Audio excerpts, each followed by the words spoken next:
Amém. Irmãos, teremos classe, então cada aluno pode seguir seu professor, não sei se teremos classe de crianças, se não, fiquemos aqui juntos. Irmãos, nós tivemos uma reunião do conselho ontem e me foi pedido para trabalhar o assunto do dízimo, certo? Dízimos e ofertas, no caso, e então eu vou começar hoje, não sei se concluímos, dentro do tempo, ou se vai haver necessidade de vários encontros aqui para falar do assunto, mas nós iremos começar hoje, certo? A trabalhar essa questão. O catecismo, então, nós iremos continuar também trabalhando ele nas quintas, e aí, pelo menos em alguns domingos, possivelmente, iremos aqui caminhar sobre essa questão da contribuição, certo? Deixa eu abrir aqui no meu celular o texto.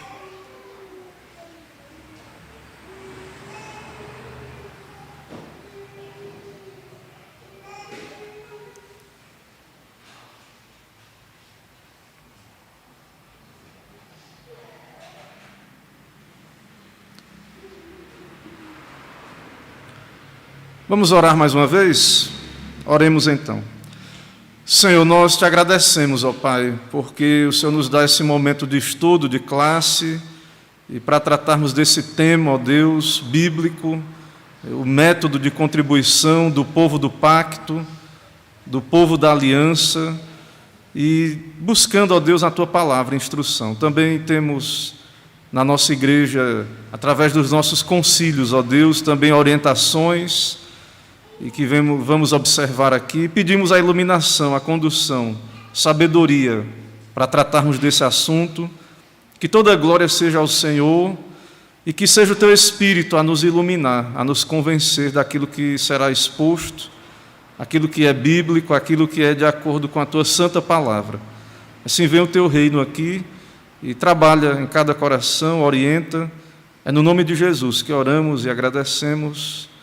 Amém. Irmãos, então nós vamos tratar dessa questão das contribuições. A nossa igreja, ela tem uma confissão de fé, uma confessionalidade. Nós temos princípios de culto. De fato, no PL fala das contribuições. Dentro da confissão de fé não há um capítulo ou uma seção, ou isso não aparece ali na confissão de fé como um elemento de culto.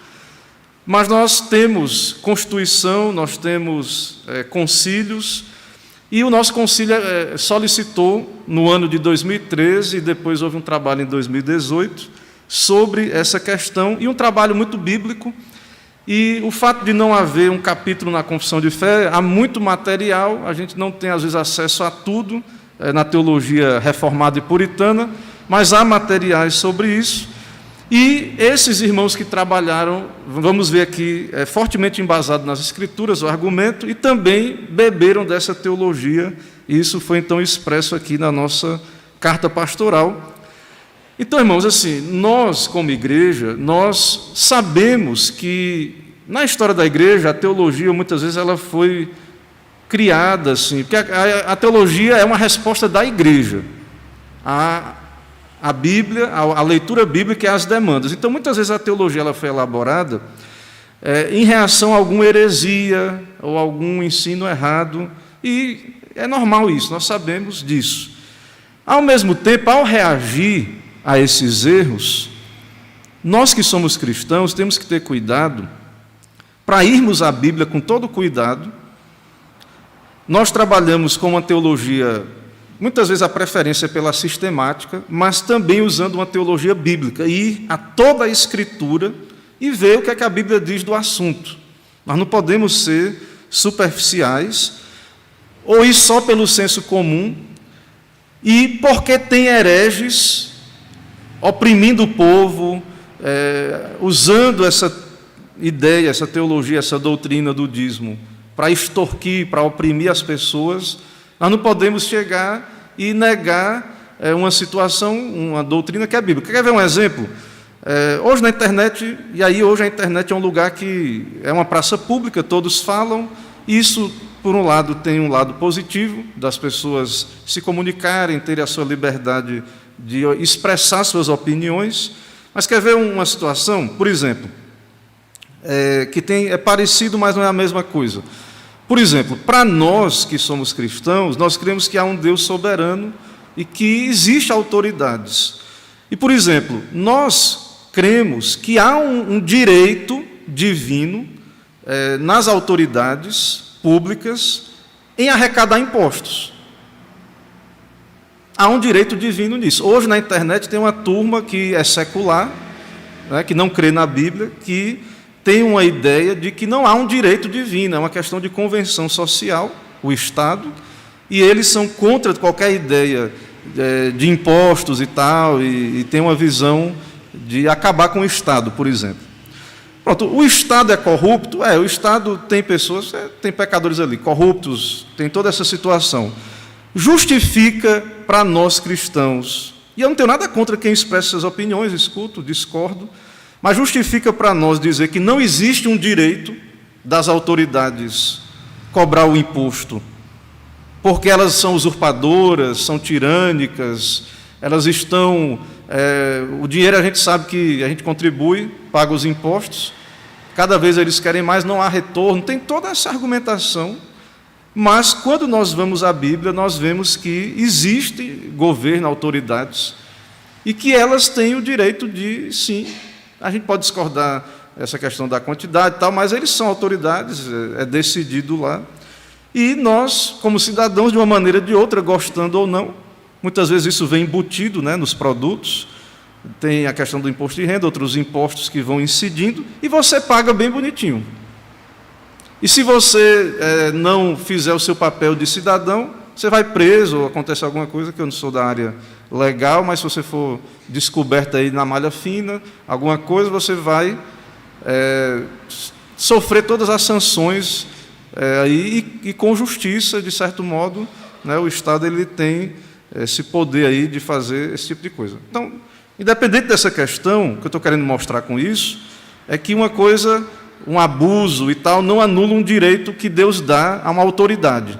Entende? Então, assim, trazendo isso para a questão da ideia do dízimo, nós vamos caminhar aqui. Se é bíblico, se está nas Escrituras, se há uma defesa à luz da teologia sistemática, bíblica, de exegese, dentro da teologia reformada, pactual, se nós conseguimos ver que há um princípio de continuidade, de conexão, se está aí nas Escrituras.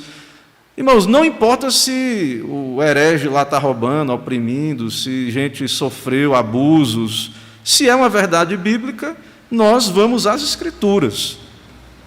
Então, assim, hoje tem muitas pessoas que são desigrejadas, porque boa parte dos desigrejados, uma grande parte deles, tem essa dificuldade, né, com relação a contribuições e tal. Os ímpios também, eles têm ódio da igreja, de pastor, eles assim, é como se a gente não tivesse direito, a igreja, e não tivesse o direito de ser mantida por esse sistema de contribuição, e o pastor, como Paulo diz, os que pregam do Evangelho, vivem o Evangelho. É como se, assim como eles aplicam isso, a questão lá do Estado, eles acham assim, que um ministro, um pregador, um pastor, e dentro da igreja tem muita gente que também pensa assim. Entendeu? Que a igreja, o pastor, a igreja, a instituição não tem direito de ser mantida por esse princípio, não crê nessa doutrina, nessa teologia, e acha assim, que se vire aí, não sei como é que eles querem que a igreja seja mantida, né, ou sustentada, mas acha assim que é uma coisa meio mística, né? Porque a Bíblia fala dessa manutenção dos ministros, fala até assim que os presbíteros que se dedicam à pregação, à docência, são merecedores de dobrados honorários. De onde é que vai sair esse honorário, né? Das contribuições. E qual é o método? Tem algum? A Bíblia fala de algum método? Então, eu vou ler, irmãos, aqui, esse estudo que eu vou fazer, é o estudo da carta, praticamente, certo? Eu vou comentar a carta. Eu não sei, eu acho que não vai dar tempo hoje a gente caminhar nessa porção da carta que eu tenho aqui, que eu tirei da carta. Não sei se vai dar tempo hoje a gente concluir, Depois a gente pode caminhar no outro material para a gente ir retomando os assuntos e avançando na ideia. Mas a minha primeira proposta aqui, né, então, assim, foi uma decisão do Conselho, eu também teria liberdade como ministro de trazer o assunto, é um assunto bíblico, o Conselho solicitou, e a nossa igreja tem uma Constituição, tem concílios que também tratam dessa questão. Então, é algo que não deveria ter nenhum constrangimento, e nós vamos ver aqui que não tem constrangimento, e as pessoas que chegam na igreja presbiteriana têm que vir conscientes de que a igreja, ela crê, ela tem uma doutrina com relação a essa questão, ela tem uma posição, né, via os seus concílios, com relação a essa questão, que é a carta pastoral sobre dízimo na IPB. Eu vou começar lendo 3 textos para começar, e depois a gente vai caminhar na carta. Por favor, abra em Deuteronômio 12, de 1 a 14. Vou ler 2 do Antigo Testamento e 1 do Novo, para fazer a conexão, e aí nós vamos caminhando. Mas vamos começar aí.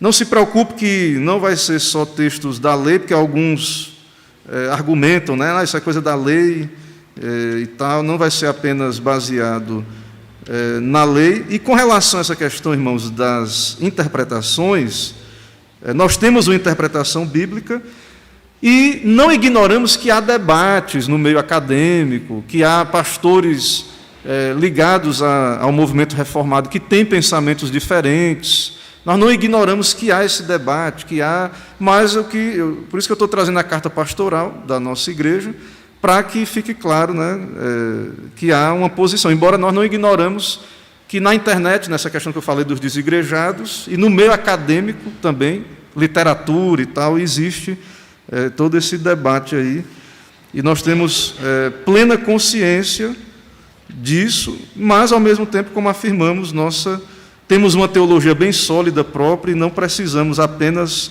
reagir a outros posicionamentos, mas, baseado na nossa teologia pactual e bíblica, ter um posicionamento. Então, Deuteronômio, capítulo 12, do verso 1 a 14. Vou ler esse texto, fazer algum breve comentário, e depois Deuteronômio 14, 22 a 29, e no Novo Testamento, 1 Coríntios 9, 6 a 18. Mas Deuteronômio 12, 1 a 14. São esses os estatutos e os juízos que cuidareis de cumprir na terra que vos deu o Senhor, Deus de vossos pais, para possuirdes todos os dias que viverdes sobre a terra. Destruireis por completo todos os lugares onde as nações que ides desapossar servir aos seus deuses, sobre as altas montanhas, sobre os outeiros e debaixo de toda árvore frondosa. Deitareis abaixo seus altares, despedaçarei as suas colunas, os seus postes ídolos, queimareis, despedaçareis as imagens esculpidas dos seus deuses, apagarei o seu nome daquele lugar, não farei assim para com o Senhor vosso Deus. Aí veja agora, mas buscareis o lugar que o Senhor vosso Deus escolher de todas as vossas tribos, para pôr ali o seu nome, sua habitação, e para lá ireis. Está falando do culto, né? Tinha um lugar específico, hoje não é um lugar específico, mas tem o lugar onde a igreja se reúne. Aí veja agora o verso 6. A esse lugar farei chegar os vossos holocaustos, os vossos sacrifícios e os vossos dízimos, e as ofertas das vossas mãos, e as ofertas votivas, e as ofertas voluntárias, e os primogênitos das vossas vacas e das vossas ovelhas. É no contexto do povo do pacto e do culto, junto com os sacrifícios, holocaustos, está aí a ideia de trazer o dízimos. Lá comereis perante o Senhor vosso Deus, e vos alegrareis em tudo o que fizerdes vós e vossas casas, que vos tiver abençoado o Senhor, no que vos tiver abençoado o Senhor vosso Deus. Não procedereis em nada segundo estamos fazendo aqui, cada qual o que parece bem aos seus olhos. Então, com relação ao culto, essas coisas todas, não é seguindo as nações, que eram idólatras ali antigamente, nem segundo a vontade de cada um. Verso 9, porque até agora não entrastes no descanso e na herança que vos dá o Senhor vosso Deus, mas passarei o Jordão e habitareis na terra que vos fará herdar o Senhor vosso Deus, e vos dará descanso de todos os vossos inimigos em redor, e morareis seguros. Então haverá um lugar que escolherá o Senhor vosso Deus, para fazer ali habitar o seu nome, a esse lugar farei chegar tudo o que vos ordeno, os vossos holocaustos, os vossos sacrifícios e os vossos dízimos e a oferta das vossas mãos e toda escolha dos vossos votos feitos ao Senhor. E vos alegrareis perante o Senhor vosso Deus, vós, os vossos filhos, as vossas filhas, os vossos servos, as vossas servas, e o levita que mora dentro das vossas cidades, que não tem porção nem herança convosco. Então, está ligado ao culto. Eu trouxe um estudo aqui sobre as festas de Israel, apontando a Cristo. O culto também é interessante ver no contexto ali das festas de Israel, como é que isso acontecia, esse culto, esses sacrifícios. Eu creio que eu já trouxe alguma coisa nesse sentido aqui. Mas perceba que a ideia do culto e das contribuições está ligada à ideia de que o povo era escravo no Egito, não tinha nada, era escravo. Deus liberta um povo, dá a terra, dá tudo a eles. Há o culto agora pactual ali estabelecido na lei, que havia antes também, vamos ver isso. E Deus separa uma tribo, e essa tribo não tem herança. A tribo de Levi, os sacerdotes ali, não tinha herança. E então eles iriam, cada um daquelas outras tribos, elas iriam ser mantidos, né? Eles não iam trabalhar na terra, ter gado, eles iam ter um território pequeno ao redor das cidades, mas não igual aos outros que tinham herança. Então, essa tribo se dedicava ao sacerdócio e ela era mantida, então, por essas contribuições, ofertas, isso ligado ao culto que eles vinham ali adorar. Agora vamos ver Deuteronômio 14, 22 a 29. Deuteronômio 14, 22 a 29. A Sociedade Bíblica até coloca aí, né, os dízimos para o serviço do Senhor. Deuteronômio 14, 22 a 29. Diz assim: certamente darás os dízimos de todo o fruto das tuas sementes, que ano após ano se recolher do campo, e perante o Senhor teu Deus, no lugar que escolher para ali fazer habitar o seu nome, comerás os dízimos do teu cereal, do teu vinho, do teu azeite, e os primogênitos das tuas vacas, das tuas ovelhas, para que aprendas a temer o Senhor teu Deus todos os dias, quando o caminho te for comprido demais, que não possa levar por estar longe de ti o lugar que o Senhor teu Deus escolher para ali pôr o seu nome, quando o Senhor teu Deus te tiver abençoado, então vende-os e leva o dinheiro na tua mão e vai ao lugar que o Senhor teu Deus escolher. Esse dinheiro dá-lo-á por tudo que deseja a tua alma, por vacas ou ovelhas, ou vinho, ou bebida forte, ou qualquer coisa que te pedir a tua alma. Come-o ali perante o Senhor teu Deus e te alegrarás, tu e a tua casa. Porém não desampararás o levita, que está dentro da tua cidade, pois não tem parte nem herança contigo. Aí a questão do sustento da tribo levítica, né, dos sacerdotes. E aí o argumento, né, pois não tem parte nem herança contigo. Ao fim de cada 3 anos tirará todos os dízimos do fruto do 3º ano e recolherás na tua cidade. Tem umas questões específicas aí do 3º ano, alguma coisa. Tinha aquela questão do 7º ano, onde eles não plantavam, então não precisava dar o dízimo. Tem uma parte que era dada para o sacerdote, uma parte também era comida. Tem alguns detalhes aí, né, que podemos trabalhar depois, mas aí está a ideia. E ele diz assim, então, no verso 29, então virão o levita, pois não tem parte nem herança contigo, o estrangeiro, o órfão e a viúva, que estão dentro da tua cidade, e comerão e se fartarão, para que o Senhor teu Deus te abençoe em todas as obras que as tuas mãos fizerem. Vamos agora para o Novo Testamento, em 1 Coríntios 9, 6 a 18. Então, esse texto está no final da carta, do argumento, mas eu vou ler agora, porque, assim, geralmente o argumento contrário à ideia do dízimo é que é uma coisa da antiga aliança, é uma coisa da lei. Não devemos ignorar que há uma visão dispensacionalista muito forte e de que muita gente tem uma dificuldade dessa relação de lei e graça, e de Antigo Testamento e Novo Testamento. E esse é o texto mais forte, eu entendo, da carta pastoral do Novo Testamento, demonstrando uma conexão entre o que era feito ali no culto do Antigo Testamento e o trabalho do Novo Testamento da igreja e dos ministros, que é um texto aí, 1 Coríntios 9, que Paulo está argumentando os seus direitos como apóstolo. Nós não somos apóstolos, sabemos disso, não precisamos, eu creio, debater essa questão, nós somos pregadores, mas ele vai falar dos pregadores. E o pregador hoje é o que o apóstolo era extraordinário. Então, os ministros hoje são o que, de modo ordinário, o ministro hoje é o que o apóstolo era de modo extraordinário. Veja aí, 1 Coríntios 9, a partir do verso 6, Paulo vai começar a argumentar. Eu não vou entrar muito nos detalhes assim do contexto, eu creio que o texto em si ele vai ser bem explicativo. Ele diz aí, veja o verso 6. Ou somente eu e Barnabé não temos direito de deixar de trabalhar. Paulo está argumentando aqui, vai argumentar do direito dele de apóstolo, de ser mantido pelo seu ofício e vocação de pregador, de ministro, de apóstolo, no caso dele, apóstolo. Aí ele está perguntando, porque os outros apóstolos, Pedro, outros, viviam assim, mantidos por esses recursos, que eram designados ali para a igreja. Então, somente eu e Barnabé não temos o direito de deixar de trabalhar. Aí ele começa a argumentar. Quem jamais vai à guerra à própria custa? Quem planta a vinha e não come do seu fruto? Ou quem apacenta um rebanho ou não se alimenta do leite do rebanho? Aí ele vai citar a lei, que é muito interessante para o caso pessoal dizer assim, isso é coisa do Antigo Testamento.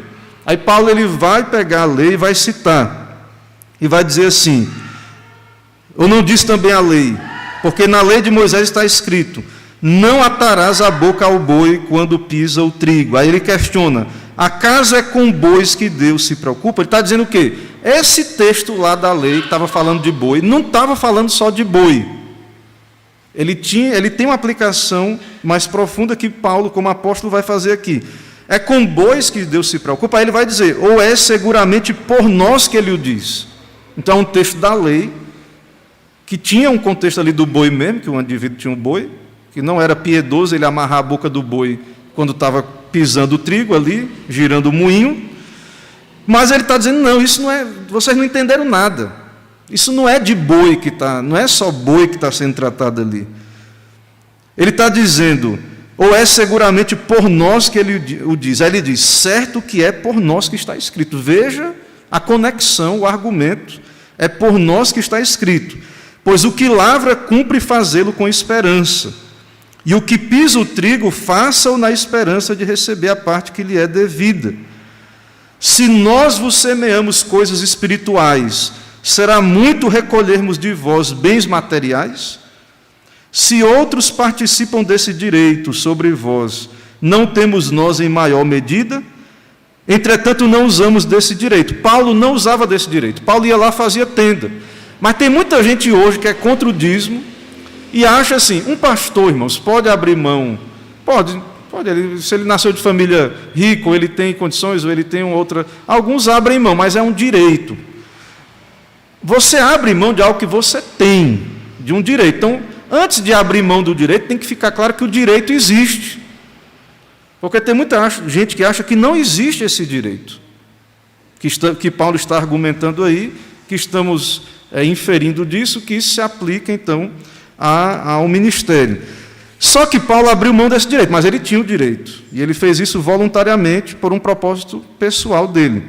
Suportamos tudo para não criarmos qualquer obstáculo ao Evangelho de Cristo. Aí agora veja o verso 3, é muito importante, ele vai citar os sacerdotes.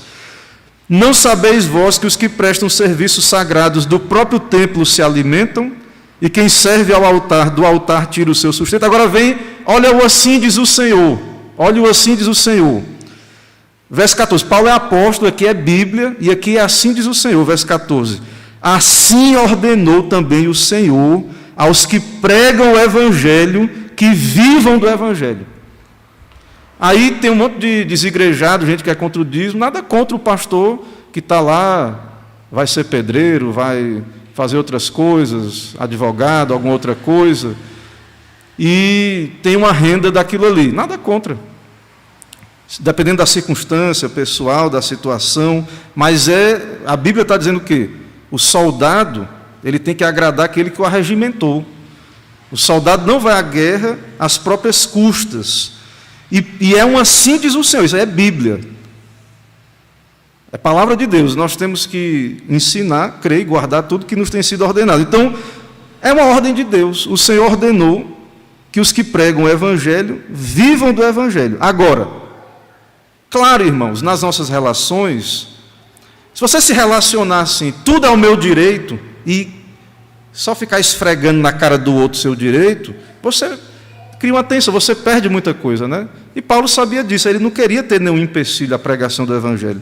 Aí Paulo vai dizer no verso 15, eu, porém, não tenho me servido de nenhuma dessas coisas, e não escrevo isso para que se faça comigo, porque melhor me fora morrer antes que alguém me anule essa glória. Então, Paulo, você lendo aí no contexto, vai perceber que era uma questão dele particular, voluntária. Ele tinha consciência de que havia algumas barreiras, e ele, por um propósito maior, ele abria mão de um direito que ele tem. Mas o que eu estou querendo argumentar para os irmãos, e é o argumento que eu entendo mais forte e cabal da carta pastoral, é de que essa conversa de que é lei, que é coisa do Antigo Testamento, isso não é a base da nossa igreja. Pode ser que tenham igrejas aí que não tem uma teologia bíblica, que não faz a exegese, que usem os textos assim. Mas nós não temos culpa, irmãos. Nós não temos culpa, nós temos toda a palavra de Deus, nós temos uma teologia embasada nas Escrituras, nós temos aí o Novo Testamento, esse texto aí, do Novo Testamento. Há outros textos, claro, certo? Que vamos trazer aqui, de Cristo e outros. Mas esse texto é interessante porque alguns vão dizer, não, mas Cristo viveu na antiga aliança ainda, e vai ter toda essa questão. E aí nós temos um texto onde Paulo, até de modo bem incisivo, né, ele diz, assim ordenou também o Senhor. Bem claro aí, né, um texto muito bom. Irmãos, então esses são os textos que eu queria ler. Eu vou começar aqui, ponto a ponto, tratar do assunto da carta. Não sei se tem alguma questão até aqui, mas praticamente eu li o texto, fiz alguns comentários breves, mas não há ainda, a argumentação ainda não começou. Pronto, eu vou aqui ponto a ponto, depois para e a gente conversa. O primeiro ponto aqui, irmãos, que a carta traz, e que eu tirei da carta. Lá, se você pegar a carta, tem introdução, apresentação, tem explicação do contexto, tem outras coisas. Eu recomendo ler a carta. São 33 páginas a carta. Você lê rapidamente, leia toda a carta.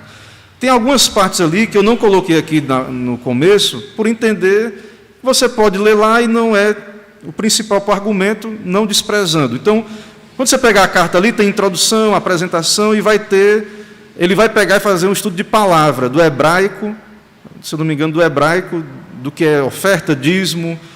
Porém, eu creio que é importante vermos essas coisas dentro do contexto, porque é um estudo de palavra isolado, isso pode cair em alguma falácia e tal, e não é uma coisa conclusiva. Não estou desprezando a importância de estudar as palavras isoladamente, certo? Mas está lá também, esse estudo, fazendo um estudo de palavra do original. Mas eu vou começar aqui com o ponto 2, que é a relação bíblica da contribuição financeira com a adoração. Por isso que eu li e comentei um pouco os textos que eu li, de Deuteronômio, e depois li o do Novo Testamento. Então, à luz das Escrituras, a contribuição tem a ver com a adoração. E a carta pastoral diz o seguinte, não tem a ver essencialmente com suprir necessidades, mas tem a ver com adoração no coração. Não deve-se contribuir simplesmente porque existe uma demanda, uma necessidade, ou um desafio de aquisição. Certo? Irmãos, então, ficou claro lá no Antigo Testamento, que é a base que Paulo usa. Deus tem um povo, ele tira do Egito, Deus dá tudo ao povo, Deus dá ordem como adorar, havia o culto, os sacrifícios, e havia as contribuições para manter, de fato, ali e tal. Porém, o argumento aqui é que isso tem a ver com o culto. Quando ele diz assim, que não é para suprir necessidades, mas assim, você não contribui pensando assim, eu vou usar logo um exemplo aqui, que muitas vezes é um método que é usado, né? Então, assim, por exemplo, às vezes a gente tem a ideia de fazer uma campanha, nós estamos precisando de um letreiro, o pessoal está passando aí na frente, não sabe mais que igreja é essa, pergunta, não sabe se mudou. Beleza, existe um método, eu não vou nem entrar no debate sobre essa questão, mas a ideia da contribuição na igreja do dízimo não é assim para suprir, porque está precisando, não, é culto, é adoração. entendeu? Embora haja uma necessidade de manutenção, que vai vir dessas contribuições, mas assim, não é porque está precisando, é porque é culto, é adoração, porque Deus, você é povo do pacto, há um direito de Deus sobre a sua vida, tudo, o seu tempo, os seus recursos são dele, ele lhe deu 100%, você tem que olhar para o todo, ele lhe deu 100%, ele lhe dá a saúde, ele lhe dá a vida, e aí, dentro desse contexto de culto, nós entendemos então que entra o princípio da contribuição. Então, tem a ver com adoração. Aí ele diz assim, contribuir simplesmente porque existe uma demanda, uma necessidade, um desafio, é porque eu coloquei aqui entre parênteses assim, né, a ideia de campanha não seria necessária se a maioria dos crentes fossem fiéis dizimistas, e não é o método bíblico de contribuição do povo de Deus, justamente é o que a carta pastoral está argumentando. Então assim, se cada membro da igreja fosse fiel dizimista, nós teríamos, é um exemplo aqui prático, trazendo para nós teríamos total condição de pagar o nosso letreiro aí sem precisar fazer uma campanha. Mas como não é isso na prática que acontece, aí muita gente assiste. E o pior é que hoje, assim, tem gente que nem assim, né, com campanha também, não vai contribuir, né, de modo algum. Né? Ele acha que não precisa, que a igreja já tem, porque ele acha assim, que ele contribui por demanda da igreja, por demanda. Então, se você pegar uma igreja grande, sei lá, a igreja que o pessoal jamais fala aí, na igreja de Pinheiros, muita gente pode dizer assim, não, a igreja de Pinheiros já tem muito, eu não vou contribuir, lá já tem recursos e tal, tem uma arrecadação gigantesca.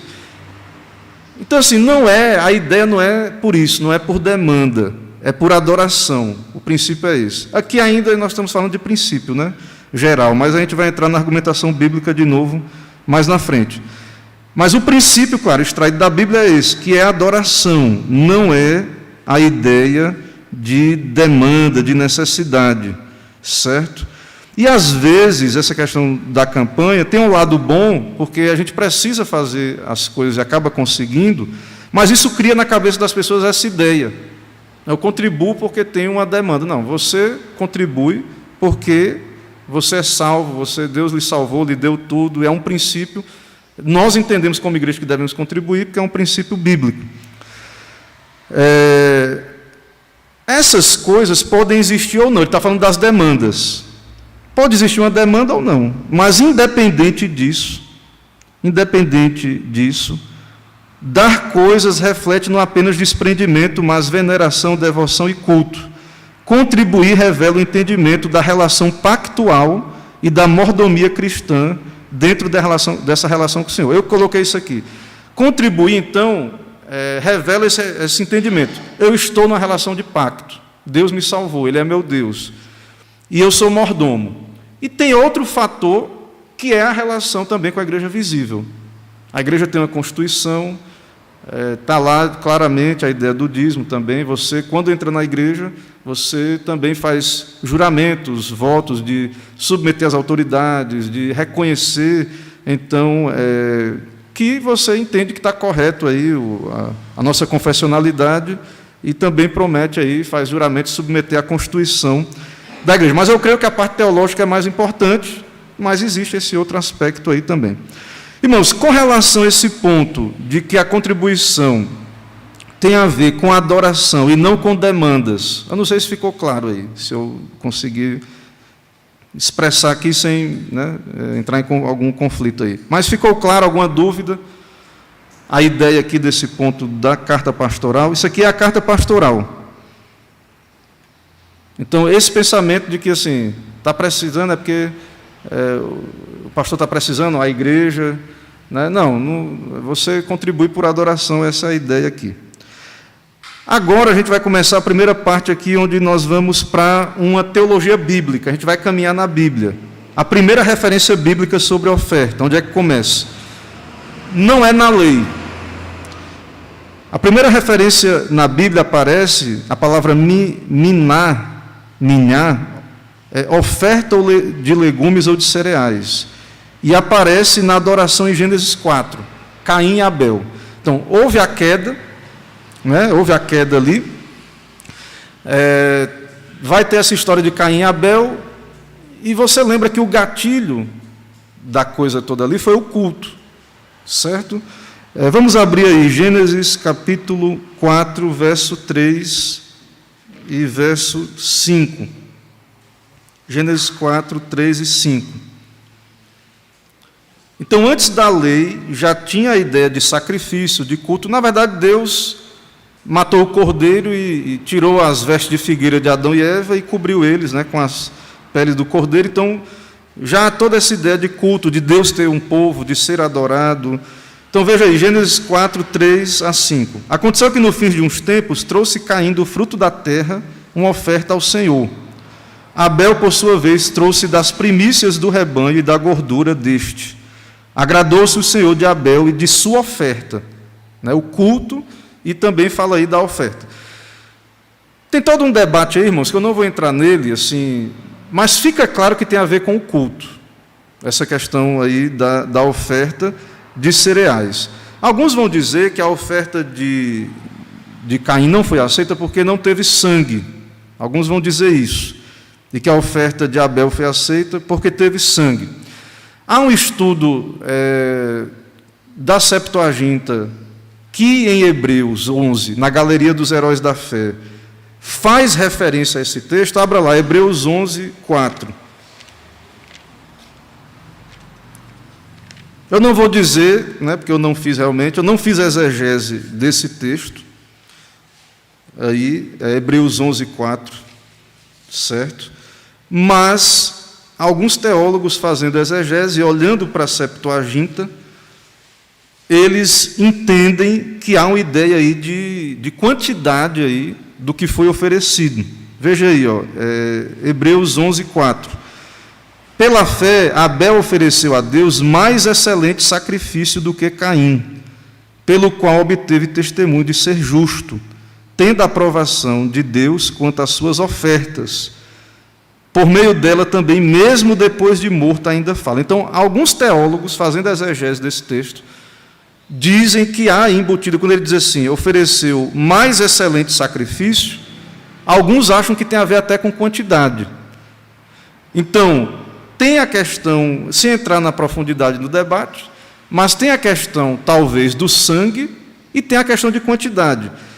Porque, na verdade, se você for olhar na lei, tinha algumas ofertas de cereais.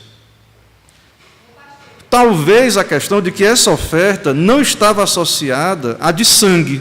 O problema de Caim, eu estou aqui cogitando, não estava associada à de sangue, mas eu estou trazendo para os irmãos, e nós podemos voltar a isso depois com calma, de que há aí embutido aí na ideia, e que o autor aos Hebreus, que alguns entendem que é Paulo, né, ele diz assim, que tendo aprovação quanto às suas ofertas.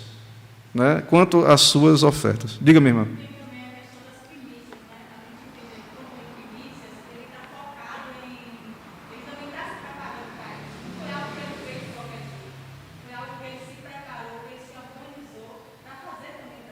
Isso, tem a parte da intenção e tem também, eu até trouxe um estudo sobre a festa das primícias e que tinha a ver a ideia ali também e tal, mas claro que estamos falando disso aqui, irmãos, que a disposição de coração e a coisa externa foi levada em conta para Deus não aceitar o culto de Caim e qualquer culto também do fariseu. Quando Jesus repreende o fariseu, não é que ele estava negando, alguns acham que ele estava contradizendo a ideia do dízimo, é o legalismo, também isso torna inaceitável a oferta também, se não é um princípio. Sim.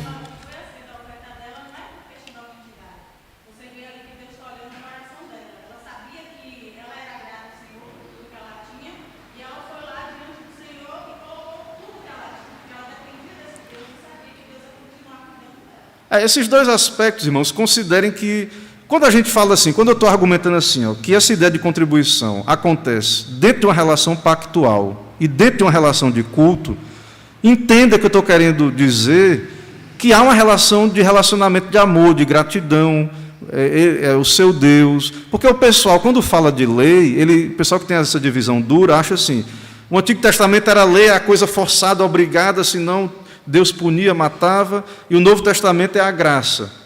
Não, lá no Antigo Testamento já havia essa ideia né? E Deus contemplou sempre isso, a ideia da intenção, sim, da obediência, isso aí já está lá, certo? Não, muita gente acha assim, isso é legalismo, isso é da lei. Não, a lei tinha mandamentos e os crentes obedeciam de coração, obedeciam com voluntariedade. O fato de uma coisa ser um mandamento não quer dizer que você tem que obedecer forçado e tal, e Deus não aceita também.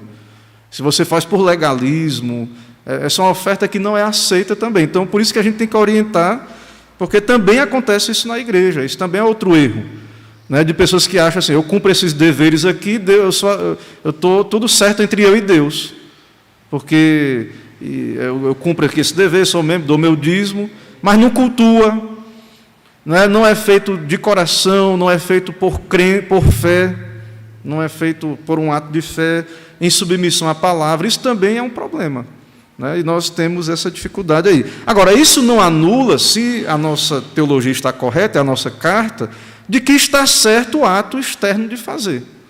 Porque o pessoal, eles funcionam assim, então isso aí está errado, essas pessoas estão erradas, ou o pastor abusador que usa isso para oprimir, ou o crente legalista, então não existe, então eu não preciso fazer. Então é esse problema, muitas vezes, que acontece na argumentação. Então esse princípio da voluntariedade, do amor, isso está embutido nessa ideia de pacto e de culto, certo? Então o culto é para Deus. Quem é que tem que se agradar da nossa oferta e do culto? Deus. Agradou-se o Senhor de Abel e de sua oferta, ao passo de Caim, de sua oferta, não se agradou. Então, toda essa ideia de que o culto tem que ser como Deus quer, de fato, você tem que examinar, ver se Deus é bíblico, essa ideia. Você tem que fazer porque é bíblico, você tem que fazer voluntariamente, você tem que fazer para Deus. Embora, como instituição, temos nossas leis, e muitas vezes, assim, eu não gosto disso, né? Não gosto de fazer isso. Eu acho que a pessoa tem que fazer, e eu creio que é aceitável quando faz entendendo. Mas você fez compromissos com a instituição também, tem outros fatores humanos, porque a igreja é uma instituição divina e humana, certo? A igreja é uma instituição divina e humana. Eu entendo que a gente deve dar um peso maior para o seu aspecto divino, e eu creio que acaba tendo muito abuso quando o pessoal diz, vira empresa, e só quer saber disso, de dinheiro, e o pessoal traz essa crítica aí, né, ao meio cristão. Diga, minha irmã.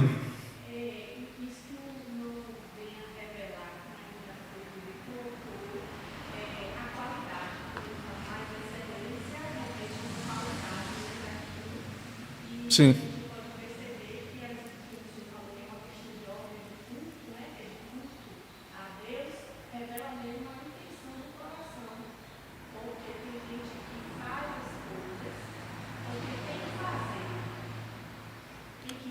Sim.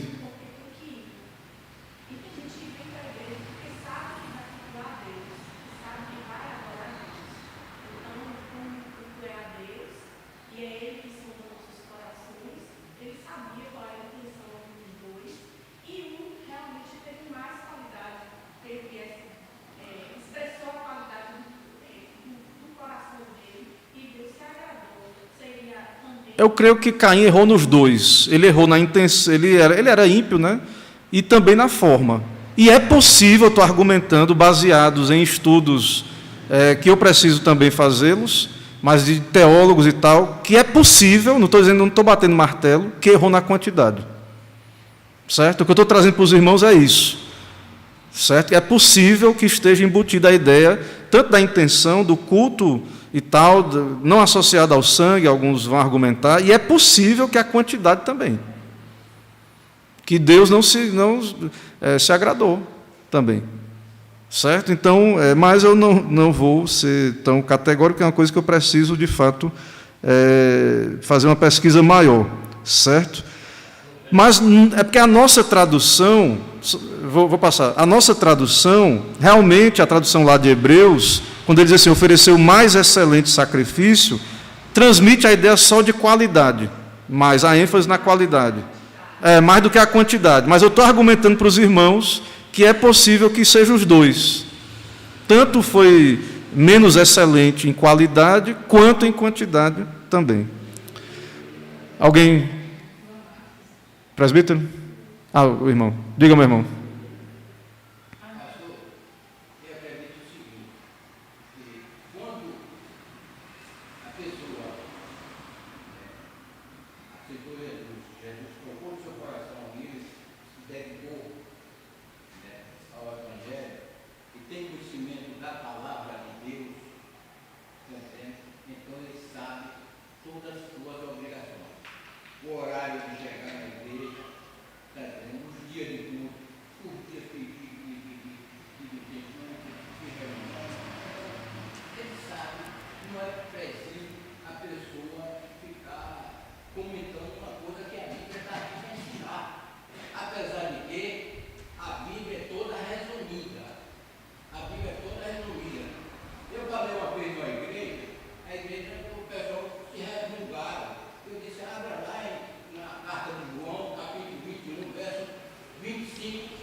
Sim, e a carta pastoral, ela diz o seguinte aqui, estou lendo aqui a própria carta, ela diz dessa maneira,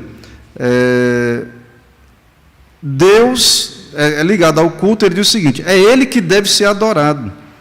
Então, realmente, vamos caminhar aqui, você entendendo que é bíblico, você tem que fazer pensando assim, mas tem gente que dá por legalismo, ou tal, não é o seu problema.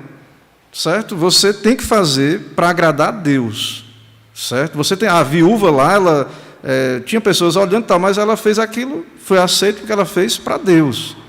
Ela adorou ao Senhor daquela maneira, num ato de fé ali. Então, esse é o princípio. Deus deve ser adorado e glorificado. É Ele que deve ser agradado. A contribuição foi feita porque a adoração foi feita. Então, isso estava associado ali. Deus se agradou de Abel e de sua oferta, né? O texto vai dizer. Então, a oferta tem a ver com culto, então ele está argumentando isso, né? Que tudo aqui tem a ver com o culto, certo? Então, outro argumento aqui, irmãos, é que isso é antes da lei de Moisés. Outro argumento aqui, forte, é essa ideia de que é uma coisa que começa lá, desde o começo, depois da queda. Deus é adorado, Deus tem um culto, Deus tem um povo, e há, então, esse princípio ali. O que a lei faz é sancionar. Certo? Então, ele diz o seguinte aqui. Antes da lei ser dada, todos esses padrões já estão presentes na palavra e na maneira como Deus se relaciona com o seu povo da aliança. Essa ideia assim, de que Deus trata diferente, muda o modo de tratar com a humanidade, é muito comum no meio cristão hoje, evangélico, o dispensacionalismo. Tem uma linha mais antiga do dispensacionalismo, que eu acho que são 7 dispensações. Então, a nossa maneira de entender, e temos aqui a prova disso, é que Deus tem... Primeiro que o nosso capítulo da Confissão de Fé que fala do pacto, diz assim, Deus sempre se relaciona por meio de pacto. Então, essa ideia de culto, de contribuição, é tudo, irmãos, dentro do contexto de pacto. Deus se relaciona por meio de pacto. Existem alterações ali externas, coisas que, dentro da progressividade, foram sendo alteradas? Sim. Né? Mas a essência do pacto é o mesmo. Quando diz assim, nova aliança, não é uma coisa totalmente diferente. Não é? Cristo, quando ele estabelece a nova aliança, não é uma coisa totalmente nova, outra. É o mesmo pacto que está sendo desenvolvido, né, ali. Então, isso acontece já antes da lei de Moisés.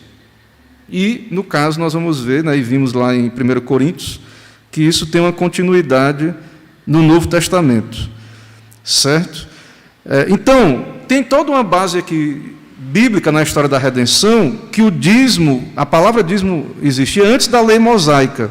Falamos aqui de Caim e Abel, e qual é o outro lugar que tem? Abraão deu dízimo a Melquisedeque. Você lembra lá em Gênesis 14, 20? E Abraão deu o dízimo de tudo, né? Ele foi para a guerra ali e deu o dízimo de tudo. Quem era Abraão? Abraão é o patriarca e Deus entrou em pacto com ele, numa relação pactual com Abraão. O que é que Deus prometeu para Abraão? Eu vou ser o teu Deus, né? Você será meu povo, meu servo, a partir de você farei uma grande nação. E Deus prometeu a terra para Abraão. Deus prometeu a terra prometida para ele. E aí tem aquela situação de que Ló é levado cativo, Abraão vai para a guerra ali para libertar. Ló vivia em Sodoma, né? E aí vai lá para a guerra, e ele vence e tal, e consegue despojos ali, e de fato Abraão, ele devolve esse dízimo aí ao Senhor, né? Ou seja, reconhecimento de que tudo é de Deus, que ele é mordomo. Tem a ver com o culto, porque Melquisedeque é sacerdote, então tem a ver com o culto, certo? Então, tem a ver com adoração, culto, todos esses elementos que temos dito aí, está vinculado aí essa ideia. Ele diz o seguinte aqui: portanto, pode-se concluir que a entrega de dízimo por parte de Abraão foi um ato de adoração àquele que possui todas as coisas, certo? É um ato de adoração. Assim, o dízimo está inserido na aliança e na mensagem de que Deus possui tudo, e deseja e quer esse reconhecimento dos filhos da aliança, como fez Abraão, como uma atitude de total dependência dele e reverente adoração. Então tem a ver com culto, com mordomia, tem a ver com o pacto, tem a ver com a aliança, certo?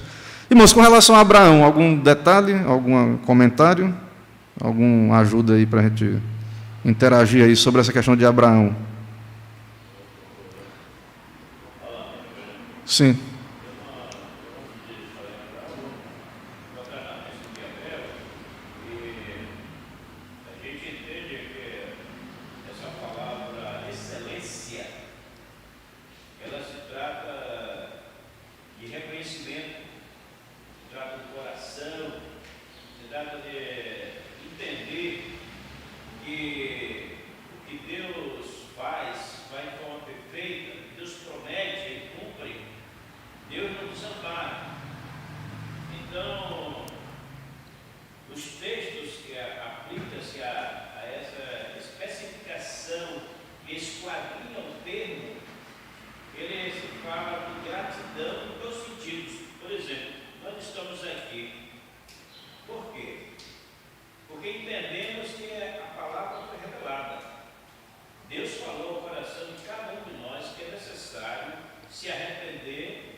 Eu vejo assim, mas que geralmente a gente está vivendo um tempo aí, e cada vez a gente sabe que dificuldades virão, mas assim, a gente vê que as pessoas cortam da igreja, né? O tempo da igreja, os recursos e tal, e não é isso que nós vemos nas Escrituras, no princípio aí que está sendo exposto. Pelo contrário, né? A primazia, o primeiro lugar, o reino de Deus, o princípio que está lá embutido na ideia das primícias. Então, que nós vamos ler textos aqui que falam sobre essa ideia também, de como era separado ali o dízimo naquela época. Mas, assim, existe essa questão, né, de que, no caso... Agora, a questão é que um crente, ele vai se preocupar com isso que a gente está argumentando aqui, que Deus não se agradou da oferta de Caim, se Deus está se agradando da minha oferta. Então, assim, é como o pessoal da época lá de Malaquias, né, que estava dando animal cego, animal coxo, estava dando de qualquer... Então, assim, Deus não vai se agradar dessa maneira. Então, eu creio que um crente que entende o culto, entende o pacto, ele tem temor de Deus, que faz autoexame, ele vai dizer, eu estou glorificando a Deus com a maneira como a minha vida é organizada com relação ao culto, eu estou glorificando a Deus no uso dos meus recursos, eu invisto no reino de Deus, aí a gente traz para o que a gente está estudando. Como é que Deus quer ser adorado? Existe algum princípio de contribuição? O dízimo é bíblico? Se tem um princípio do dízimo. O dízimo, segundo estamos argumentando aqui, ele é os 10%, mas aí existe a oferta, aí é outra questão que está associada. Então, mas se há um princípio de dízimo, porque assim, alguns argumentam que o que resta no Novo Testamento é só a oferta voluntária. Eles não são contra a contribuição, eles não vão dizer assim, que eu sou frontalmente contra a contribuição. Eles vão dizer assim, que o que sobra, alguns argumentam, né? Eu não vou, o meu propósito não é trazer aqui um debate de todas as visões dessa questão, mas alguns entendem que o que resta é o método de ofertas voluntárias. Então, assim, nós somos de uma igreja que tem uma posição, você deve orar, considerar nisso, e para que você também esteja agradando a Deus, você tem que investigar, estudar, orar. Então, eu tenho que organizar a minha vida, o dízimo é bíblico? Pronto. Então, assim, eu tenho que fazer. E se e você não está conseguindo, tem alguma coisa desorganizada na sua vida, tem alguma coisa que você precisa se arrepender, e você tem que lembrar também, se é bíblico, a ignorância ou o tempo não justifica. É por isso que tem que se arrepender e mudar. E as igrejas têm seus métodos aí de contribuição, suas teologias. A nossa igreja, né, tem esse. Diga, meu irmão.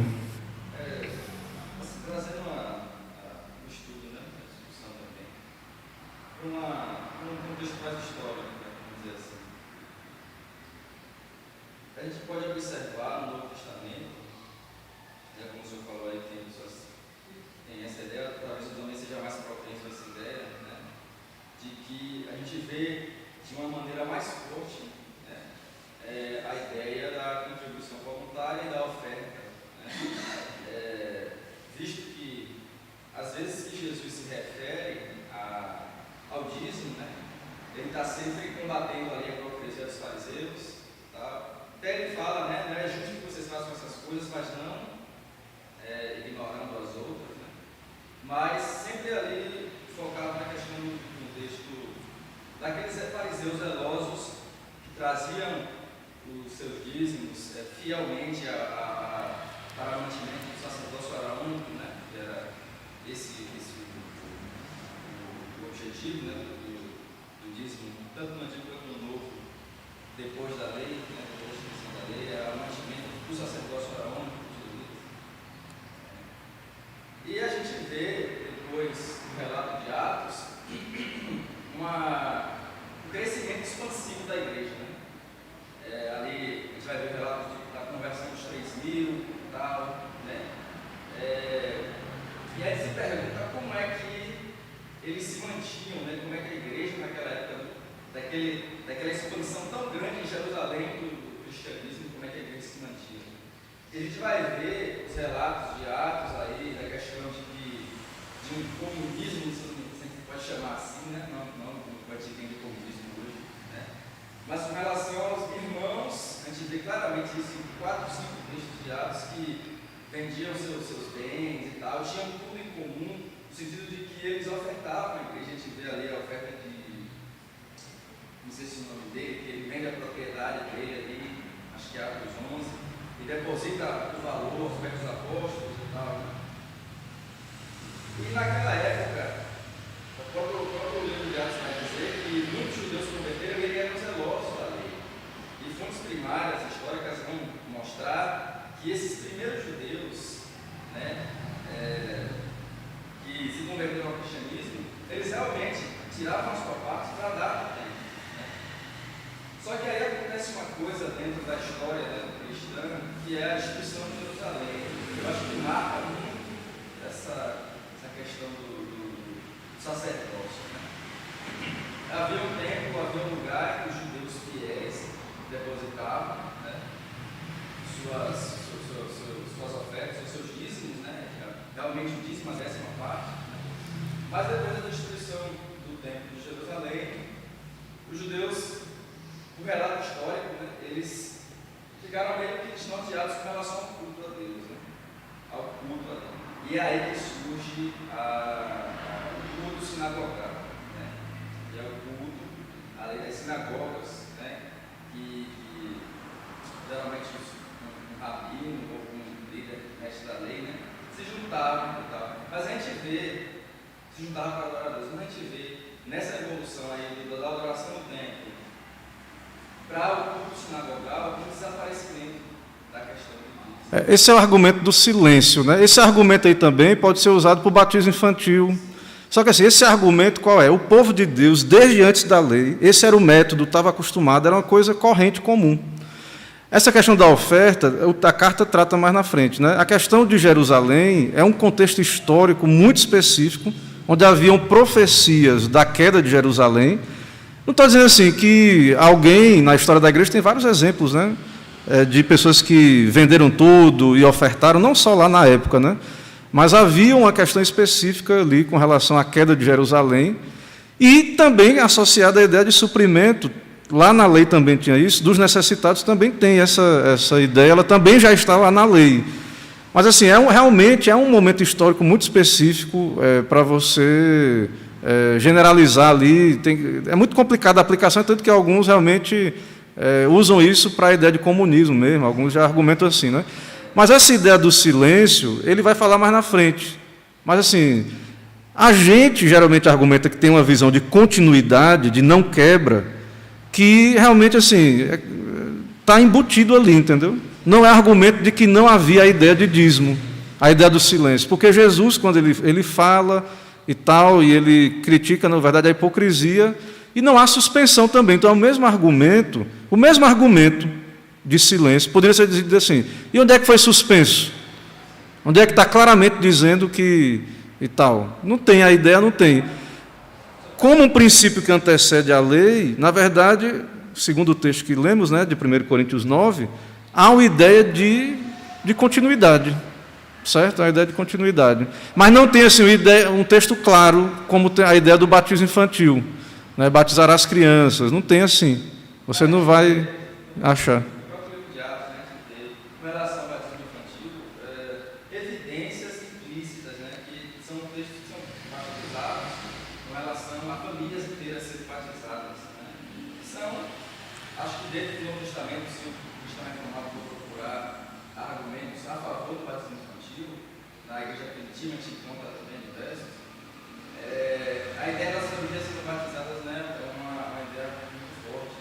E esses textos também, viu, que falam da oferta lá de Corinto, assim, eram ofertas designadas específicas para uma necessidade. Então, como é que a igreja era mantida? Qual era o método de contribuição que a igreja foi mantida sempre ali? Então, assim, a ideia do princípio do dízimo que ele vem antes da lei depois é que era assim, era mantido assim, com o dízimo e oferta. Sobre o próprio método, né, a gente vê no Novo Testamento aí a ideia da oferta voluntária, primeiramente, e da distribuição diária. Né? Tanto que houve uma confusão ali no Novo Testamento, em Atos, por questão de as pessoas estavam sendo, nesse sustento da igreja, esquecidas na questão da distribuição, do que era arrecadado. Né? Sim. Esquecidas, e aí surge o ofício do diaconato para que as pessoas não fossem esquecidas, aliás, os helenistas, né, as viúvas, os helenistas não fossem esquecidas e tal. Só que aí acontece também outra coisa dentro do próprio contexto de Atos, lá em Atos capítulo 6, versículo 12, né? A ideia da perseguição de Jerusalém, que acabou destruindo aquela comunidade ali que tinha tudo em comum, né? Acabou dispersando aqueles cristãos, judeus e gentios que estavam ali juntos. E aí a gente vai para o mais prolífico na escritura do Novo Testamento, que é o apóstolo Paulo. E dentro da ideia do apóstolo Paulo, toda vez que ele se refere ao sustento da igreja, né? Por isso que para mim é uma questão de dificuldade, né? Ele se refere ao sustento da igreja, a mantimento dele mesmo no ministério, ele vai se referir às ofertas que foram dadas, né? Assim, e depois do período do Novo Testamento, né, o culto cristão que foi estabelecido, né, a gente tem exemplos antigos aí das estruturas antigas do culto cristão, a gente vê que há uma semelhança com o culto da sinagoga. Na verdade, assim, Paulo ele não tem ciência. Ele falou no texto que eu li, ele falou que é o mesmo princípio do sacerdócio. O texto de 1 Coríntios 9, leia sem paixão ele, com calma.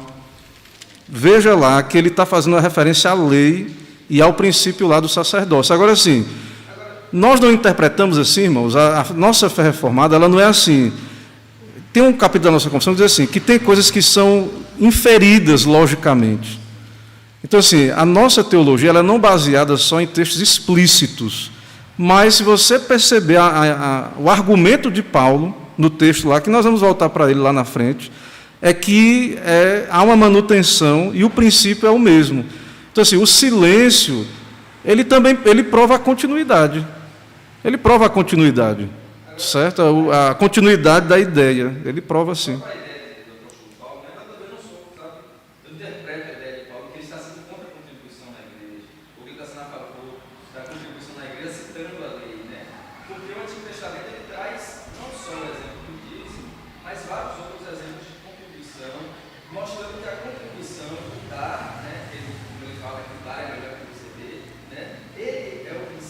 Você está pegando textos de ofertas que são mais explícitos, que tinham um contexto ali, e parece que ele contradiz o princípio do dízimo, que, na verdade, também nós não estamos colocando em oposição, irmãos, a ideia de oferta e dízimo, não. O que nós estamos querendo trabalhar aqui é a ideia de que há um princípio de dízimo no povo do pacto, desde antes da lei, e o nosso ponto, né, o que nós cremos, é que há um princípio de continuidade.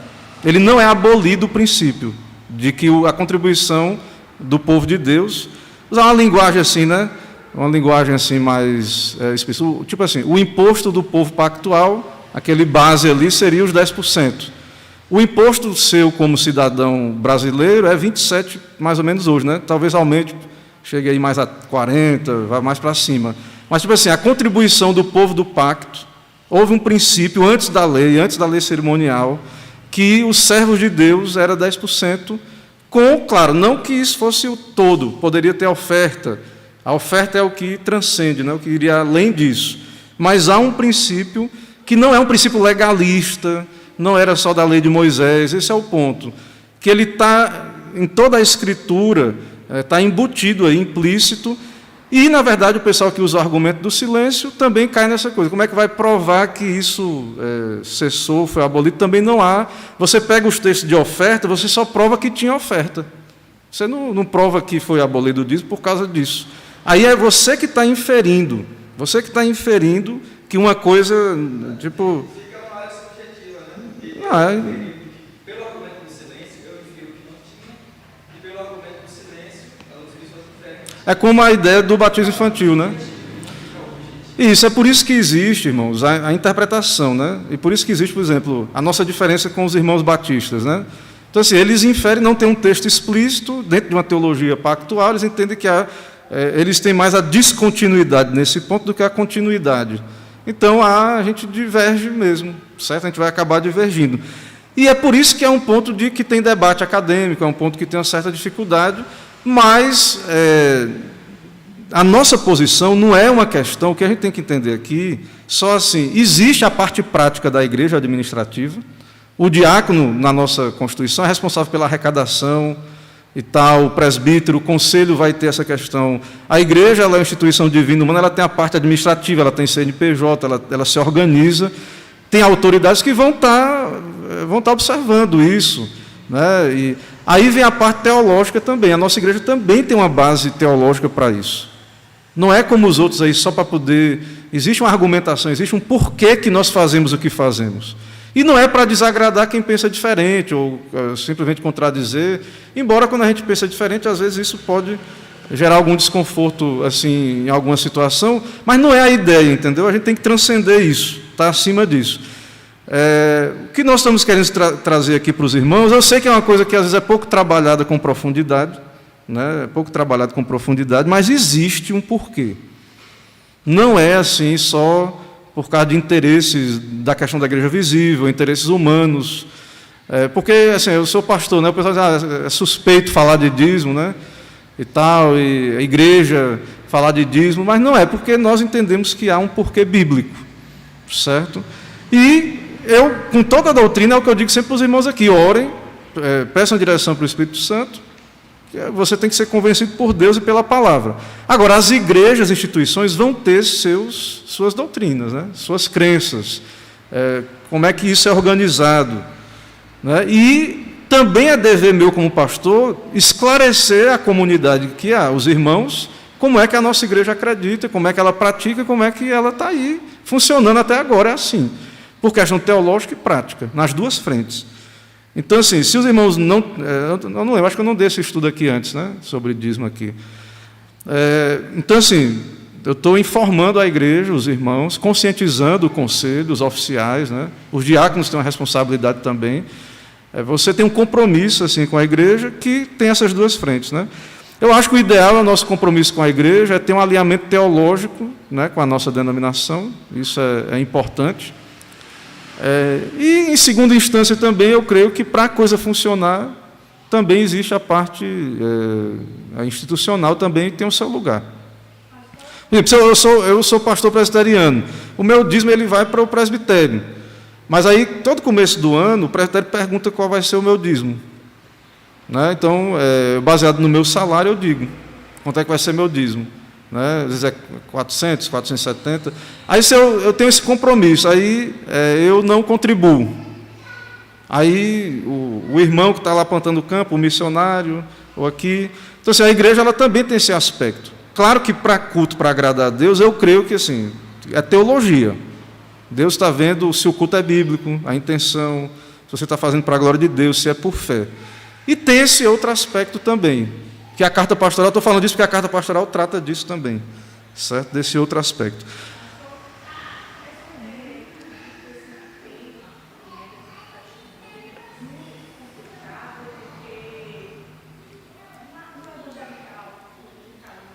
Sim.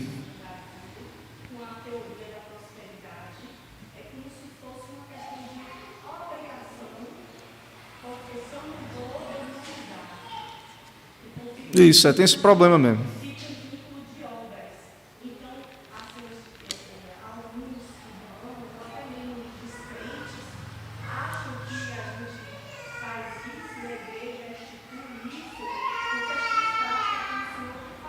Certo. Mas aí essa questão de culto é prática também. Porque assim, a teologia pactual e a teologia do culto, eu falo que é teologia, mas só um ponto, perceba o seguinte. Quando você estuda a teologia do pacto, você percebe que há uma relação e você vê que tem bênçãos da obediência e maldições ou disciplina, é o nome que você queira usar, da desobediência. Se é bíblico, se Deus quer ser adorado dessa maneira, se faz parte da nossa adoração, e é um ponto que você está na sua vida desorganizado, você não está glorificando a Deus, isso afeta o seu culto, e vai ter consequências práticas também, certo? Então, assim, se não é bíblico, sim, aí sim. Então, o problema é que a gente, hoje, há esse problema fora, no meio evangélico, e aí, assim, a gente acha que vai não estar só lá fora, tem esse abuso. Mas, assim, o que percebe-se claramente hoje é que dentro do nosso campo mais amplo, reformado, tem algumas diferenças, mas quando a gente vai para dentro da igreja presbiteriana também, a gente traz um ensino e tal, a gente percebe que muitos irmãos nunca foram doutrinados nisso, ensinados, ou não sabem, ou já leu em outro lugar, já tem outro pensamento, ou dentro da própria denominação, às vezes, mesmo tendo uma carta, vários assuntos, né, dentro da denominação. Tem pessoas que não concordam e estão dentro da denominação discordando, às vezes até com posições elevadas dentro da denominação, né?